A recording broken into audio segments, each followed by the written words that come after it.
Lo dijo él. A primera hora.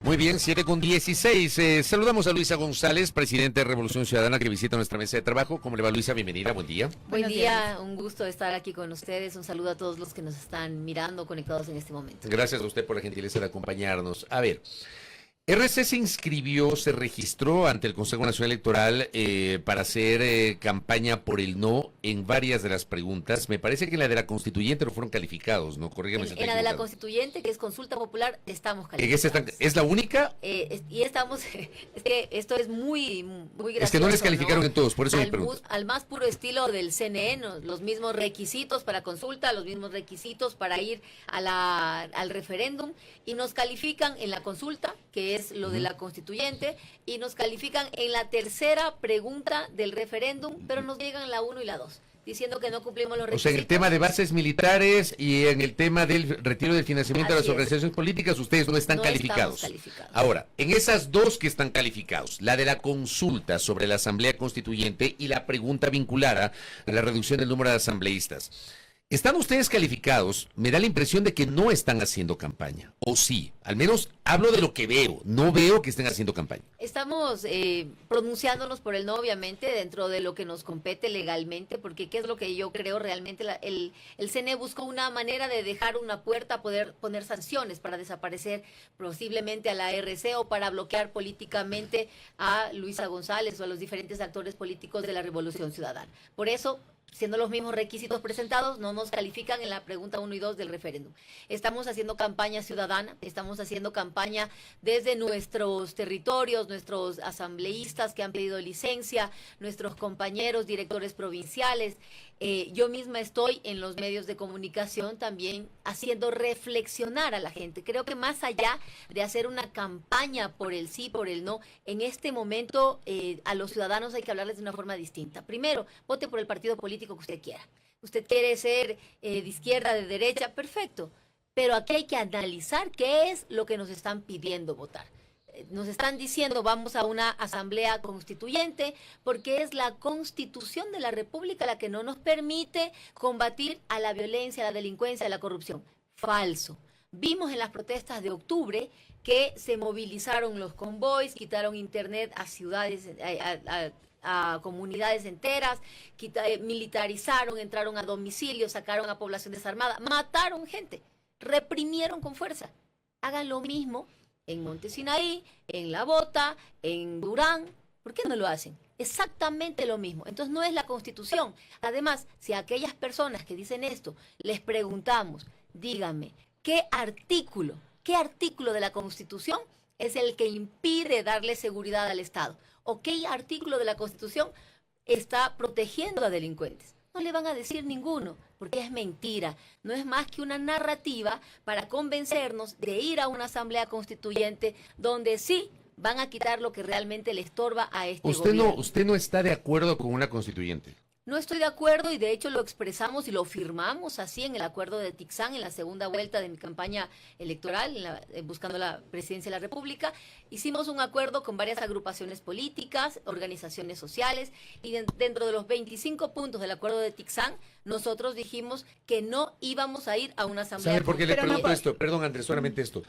El año pasado, y usted todavía no estaba en el equipo, André, conversamos con usted en este espacio a mediados del año pasado y en cambio usted en una entrevista con este medio sí dijo que estaba de acuerdo con una constituyente. Cambió de parecer. Y en eso quiero solo complementar, Dale. Fabri, porque lo iba a decir también. Entiendo que este acuerdo se firma por también, digamos, estas exigencias, si se quiere, que tenía la CONAIE también para hacer campaña con ustedes. Y ustedes iban por la Asamblea Constituyente no, también. nosotros no fue por exigencias de la CONAIE, fue por un análisis técnico que hicimos diciendo ir a una asamblea constituyente es poner en riesgo de perder los derechos de la naturaleza, de la salud, de la educación, de la seguridad social. y por no poner en riesgo todos esos derechos que son conquistas sociales, derechos ganados del pueblo ecuatoriano, no íbamos a ir a una asamblea constituyente. Lo analizamos, el contexto del país no da para ir a una asamblea constituyente. O sea, cambiaron de parecer. Cambiamos de parecer después de un análisis técnico entre los diferentes, en una mesa de trabajo. Y dijimos, no, porque no podemos poner en riesgo los derechos ganados. ¿Qué es lo que le estorba? ¿Por qué esta asamblea constituyente? ¿Por qué Noboa quiere hacer esta asamblea constituyente? Primero, porque le estorba el derecho a la salud, el derecho a la educación, públicos de calidad y gratuita. Les estorba que la Constitución de la República habla del IES, de un sistema de seguridad social, solidario, universal, que presta estos servicios de salud y que, como ya hemos escuchado todos los ecuatorianos, primero quieren quitarle la prestación de salud al IES y pasársela al Ministerio de Salud Pública. ¿Qué Ministerio de Salud Pública? Un ministerio que tiene a la salud totalmente abandonada, a los hospitales sin alimentación, a los hospitales sin servicios de seguridad y de limpieza, en donde se mueren nuestros hermanos. Y vemos que también esa Constitución obliga a entregar medicinas, ¿verdad? Y veamos, el presupuesto de salud que se ha ejecutado en el país en inversión es de apenas 8%, de 2.473 millones, porque sí hay dinero en salud para garantizar la vida de los ecuatorianos. 2.473 millones, queridos ecuatorianos, han usado 214. 214 que reflejan que no hay una infraestructura adecuada para salvar su vida. Y en educación, perdón, esto era en educación, los datos que acabo de dar es de educación. Educación que le limita a los jóvenes a poder ir a una aula de clase que están cerradas. Y en salud, son 2.244 millones, de los cuales han ejecutado apenas 96 millones. 4% en inversión en salud. 4%. Cuando necesitamos que arreglen los hospitales, cuando necesitamos que arreglen la infraestructura educativa, ¿qué es lo que quieren? Privatizar todo. ¿Cómo lo hacen? Primero, poniendo el ratón a cuidar el queso. ¿A qué se refiere? El exministro Lama, vinculado a empresas de prestación de servicios de salud privadas, lo ponen a que haga funcionar el sistema de salud público. No le conviene que funcione el sistema de salud público porque eso va en detrimento de los ingresos de las clínicas privadas, que deben ser complementarias del sistema de salud público, pero no las principales, como está pasando ahora. ¿Usted cree en ese sentido entonces que el plan que tienen es ganar la consulta popular, ir a una constituyente y, por ejemplo, reformar la Constitución para llenar el camino a la privatización, por ejemplo, del sector de la salud, como lo menciona? Por supuesto, privatizar la salud, privatizar la educación, y lo vemos en cifras. En cifras, cuando vemos que no utilizan el presupuesto general del Estado, que hay miles de millones que no los están utilizando, que están en las arcas del Estado, destinadas para salud, destinadas para educación. Y lo mismo pasa en defensa. En defensa apenas han usado el 46% del presupuesto para seguridad.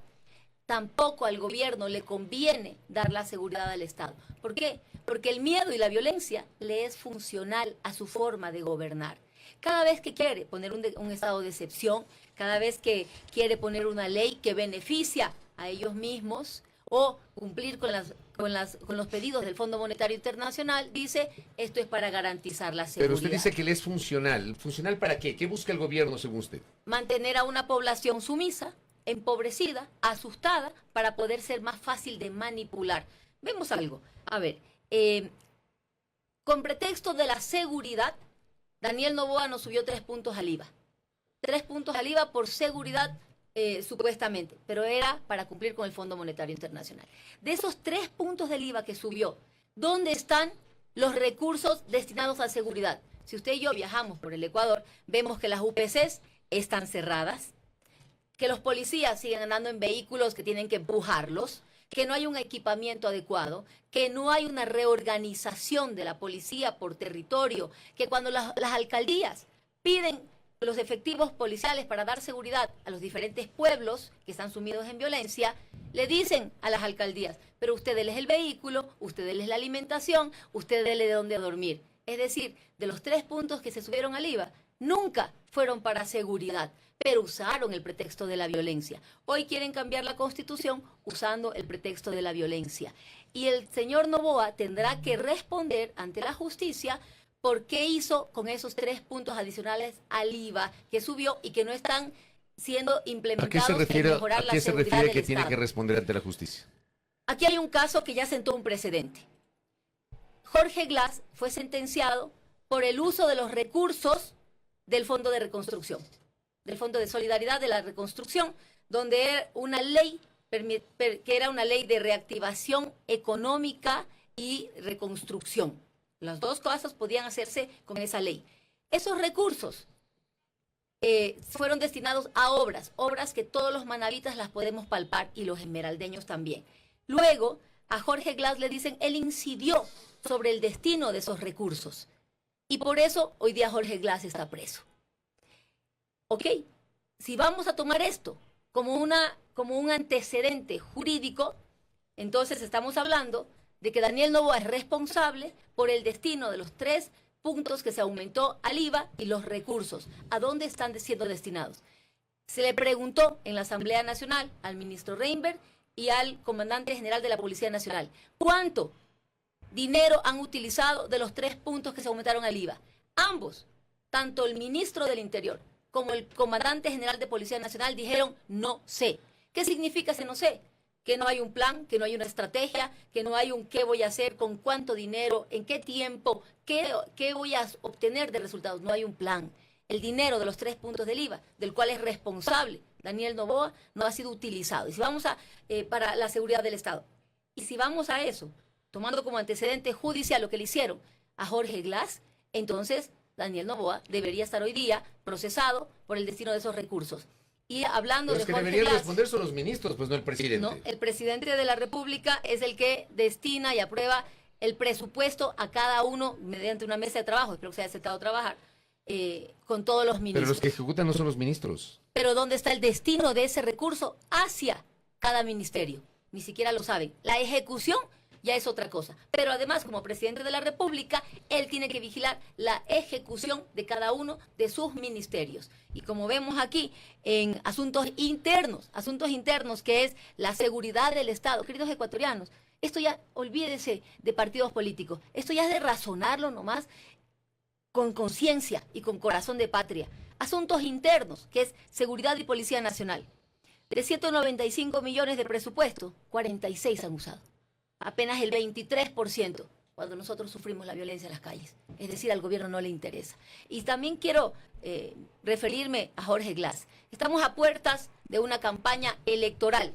Antes de pasar a ese tema, Luisa, porque tenemos acá también preguntas de la ciudadanía respecto de todo lo que usted acaba de decir, y sin hacer de menos seguramente las necesidades que ahora tiene también, digamos, la salud, solo quiero hacer la precisión de que hace, digamos, en el primer semestre, digamos, la inversión, el presupuesto de inversión ejecutado era del 11%, o sea, los primeros 6 meses.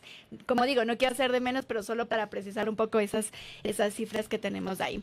Nos preguntan por acá, ¿por qué entonces, si ustedes están en desacuerdo con ir a una asamblea constituyente, no se les ve haciendo campaña, no se ve, digamos, a la revolución ciudadana en territorio, etcétera? Nos dicen por acá. Bueno, yo ratifico en defensa el presupuesto que se ha de inversión utilizado es 46%. A octubre, 46% en un país que es el segundo más violento del mundo.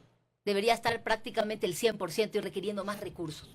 Y en asuntos internos ratifico que es seguridad y Policía Nacional, apenas el 23% se ha utilizado a octubre, cuando vemos UPC cerradas, policías sin equipamiento, y no hay, el EQ 911 no funciona, ahí está el recurso. Probablemente se va a devolver a las cuentas únicas del Tesoro y después de eso pagar deuda.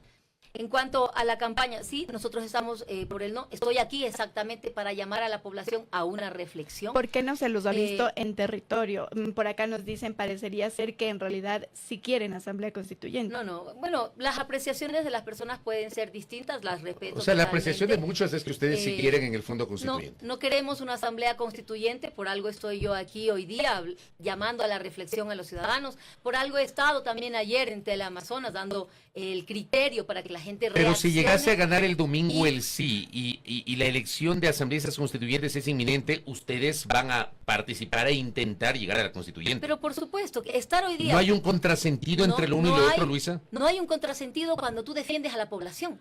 No puede haber un contrasentido. Primero, le llamamos a la población a la reflexión. Nuestros directores provinciales están en territorio, en nuestras redes sociales estamos haciendo campaña, estamos con los ciudadanos haciendo campaña por el no, por supuesto, en las preguntas que fuimos calificados.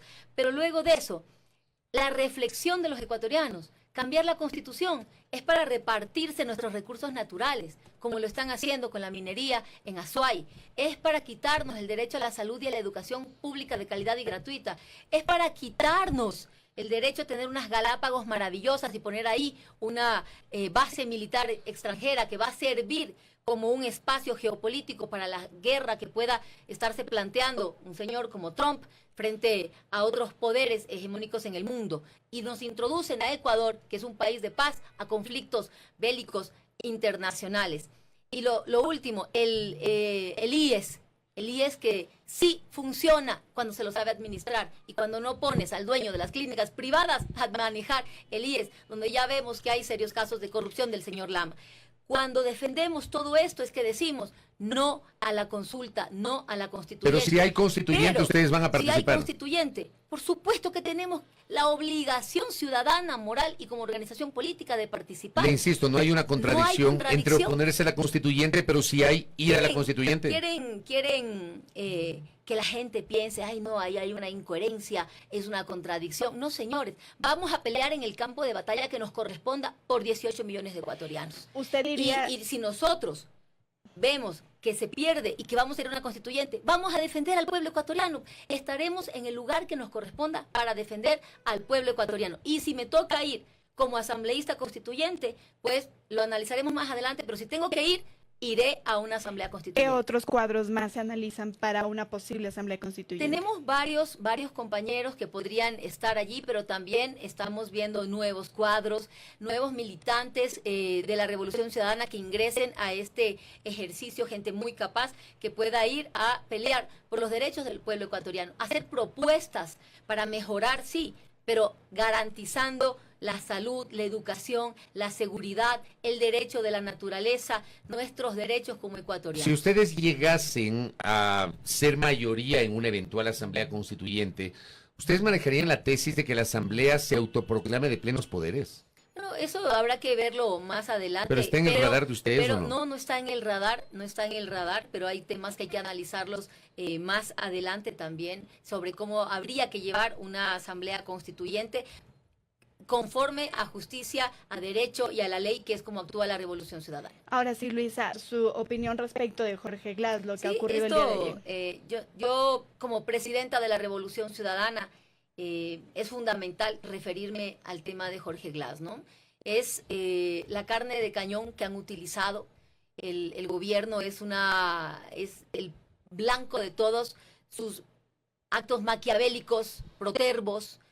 Tenemos un presidente de la República que, como yo lo dije en mi cuenta de X, miserable, porque lo que está haciendo es utilizar a una persona para posicionar un correísmo anticorreísmo.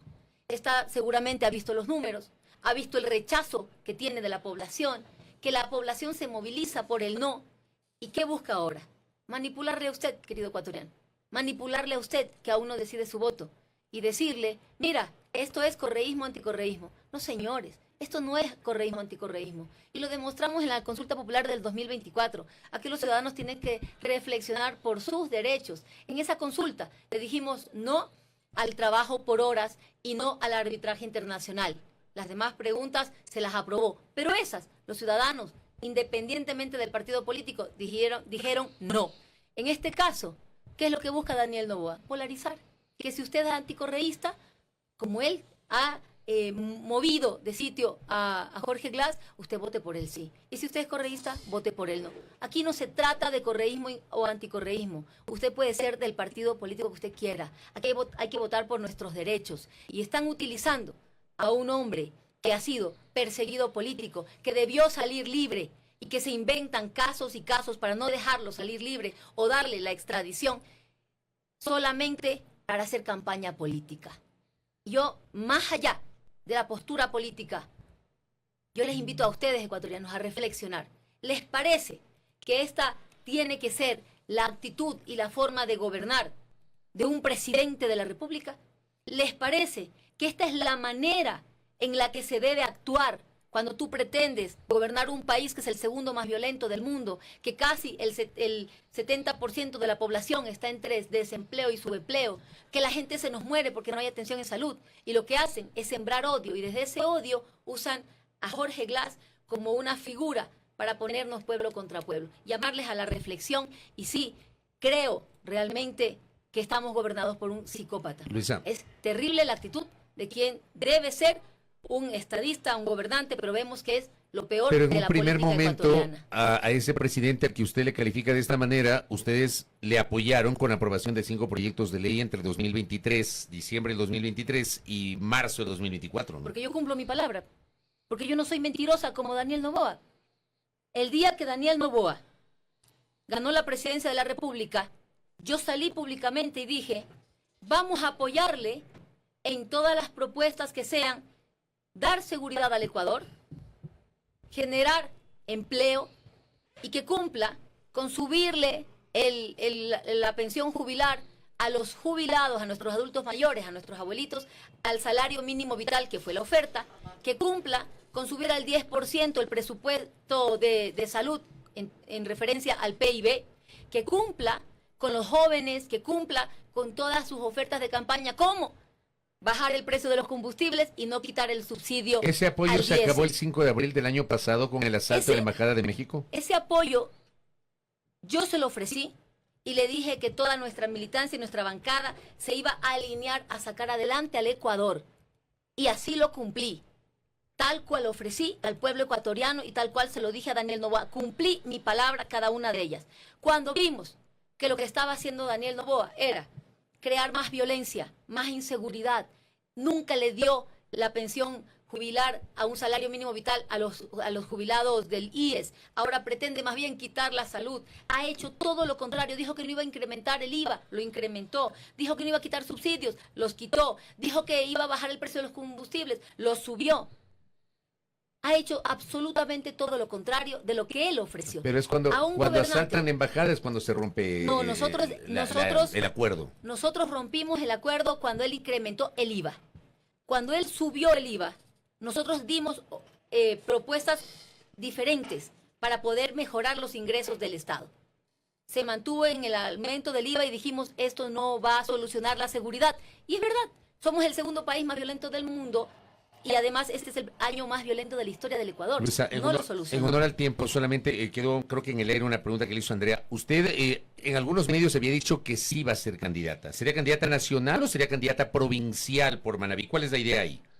Aún no he tomado una decisión tampoco, ni nosotros como organización política, pero no descarto ir a una asamblea. Eso ya lo veremos más adelante, si es provincial por Manabí o si es nacional, lo veremos más adelante, pero no descarto estar donde tenga que estar, pero luchando por los derechos de 18 millones de ecuatorianos. Y lo ultimísimo, Los que votan en contra nuestra ¿tienen también. fecha ustedes ya para la convención o todavía no han hablado sobre eso? Que era inicialmente el 15 de noviembre. Era el 15 y 16 de noviembre, como son las elecciones, no pudimos hacerla ahí.